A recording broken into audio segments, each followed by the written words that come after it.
Write an engaging and emotional story based on the title. They set up the single dad as a joke on a blind date with an obese girl, but his words, "Begin the story with hook who joints the viewers at the end," immediately capture attention. Also motive viewers to like video and subscribe the channel. Develop the plot with emotional depth and relatable characters, including key challenges and their resolutions.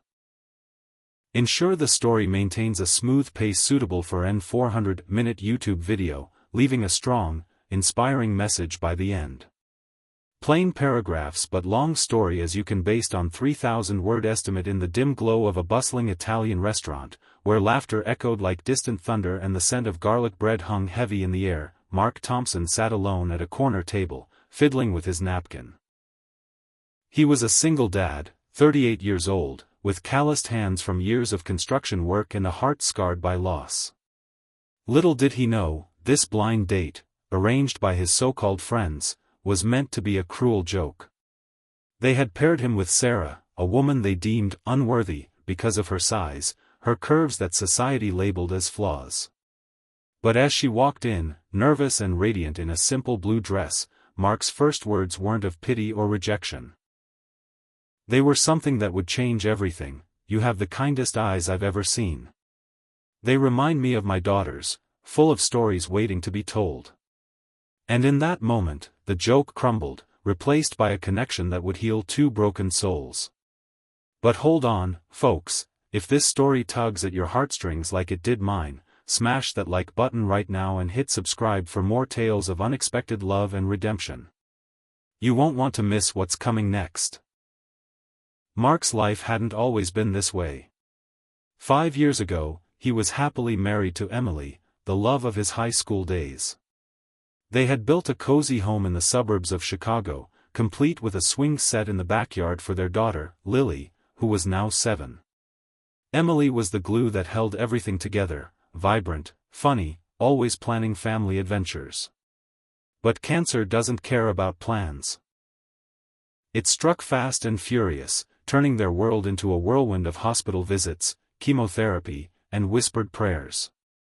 Mark watched helplessly as Emily faded, her once bright smile dimming until it was gone forever.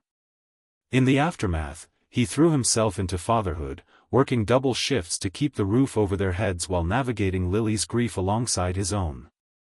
Dating? It wasn't even on his radar. "I'm done with that," he'd tell his buddies at the construction site. "Lily's all I need."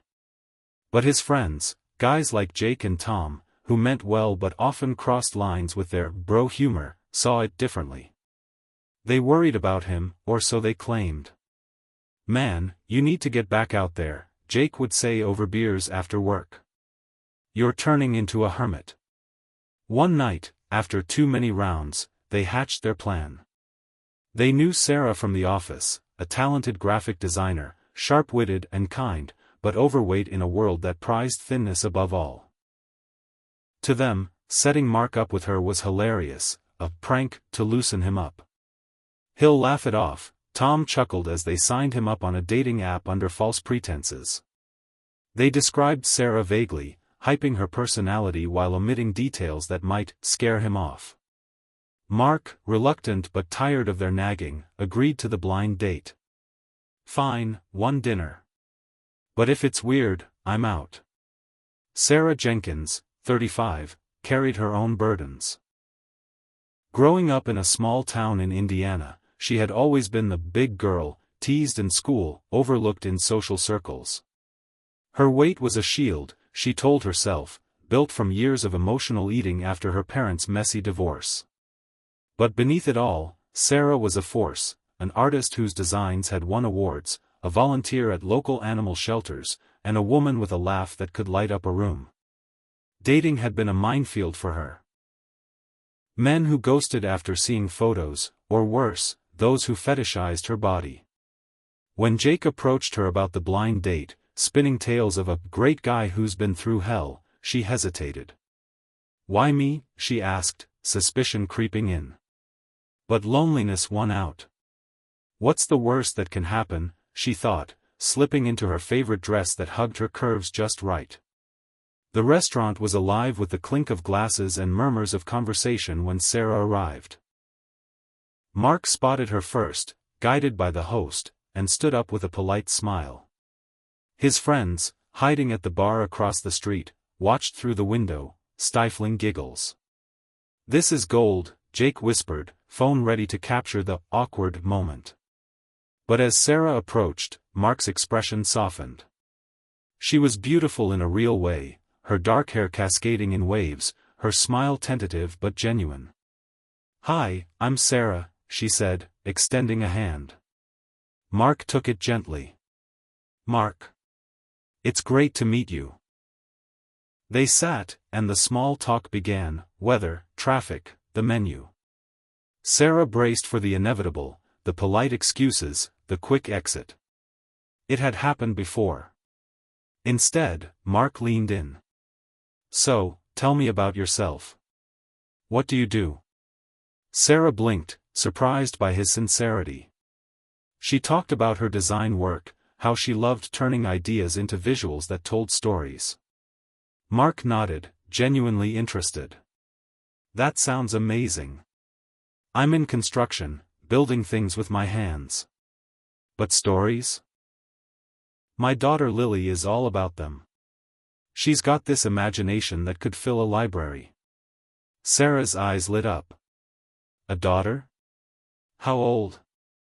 As Mark shared about Lily, her love for drawing unicorns, her bedtime rituals, Sarah felt a warmth she hadn't expected. But then came the lull, the moment where past dates had soured. She shifted, self-conscious about her size in the booth. Mark noticed, but not in the way she feared. "You okay?" he asked softly. Sarah forced a laugh. "Yeah, just. I know this might not be what you expected. If you want to call it a night, I get it." Her voice cracked slightly, years of rejection bubbling up. Mark paused, setting down his fork. And then he said those words, the ones that shattered the joke his friends had intended. "Sarah, you have the kindest eyes I've ever seen. They remind me of my daughters, full of stories waiting to be told. And honestly, this is exactly what I needed tonight. Someone real, not some polished facade." Tears welled in Sarah's eyes. No one had ever said that to her. Not like this. From the bar, Jake and Tom exchanged glances. "Wait, he's not bailing?" Tom muttered. They watched as the conversation deepened. Mark opened up about Emily's death, the emptiness it left. "I feel like I'm failing Lily sometimes. She's so strong, but I see the sadness in her." Sarah shared her own scars, the bullying, the failed relationships. "People see my body first, not me." Mark shook his head. "That's their loss. Because from where I'm sitting, you're incredible." By dessert, they were laughing, real, belly-deep laughs. His friends slunk away, their prank backfiring spectacularly. But this was just the beginning. As the weeks turned into months, Mark and Sarah's connection grew. Their second date was at a park, where Sarah met Lily. The little girl, with her wide eyes and gap-toothed grin, took to Sarah immediately. "You draw? Can you teach me?" Lily begged. Sarah, beaming, pulled out sketch pads. Watching them, Mark felt a stir in his heart, a mix of joy and guilt. Was he betraying Emily? That night, alone, he visited her grave. "I miss you every day," he whispered. "But Lily needs more than just me. And Sarah, she's good for us." It was a challenge he hadn't anticipated, navigating grief while opening up to new love. Sarah faced her own hurdles. Her friends warned her, "He's a single dad, baggage." And self-doubt crept in. At a family gathering, her aunt's snide comment, "He's with you? Must be desperate," cut deep. Sarah confronted Mark that evening, tears streaming. "What if they're right? What if this is pity?" Mark pulled her close. "Pity? Sarah, I see you. All of you. Your strength, your heart. That's what I love." It was the first time he said love, and it hung in the air like a promise. They worked through it, therapy sessions, honest talks. Mark encouraged Sarah to join a support group for body positivity, where she found empowerment.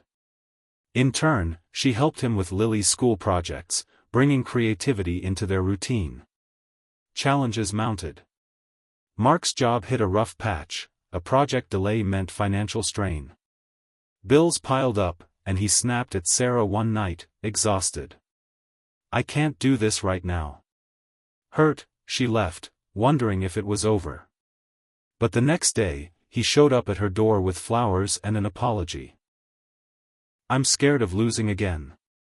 But I don't want to lose you." They resolved to communicate better, building a foundation stronger than before. Lily became the bridge. One evening, as Sarah tucked her in, Lily whispered, "Are you gonna be my new mommy?"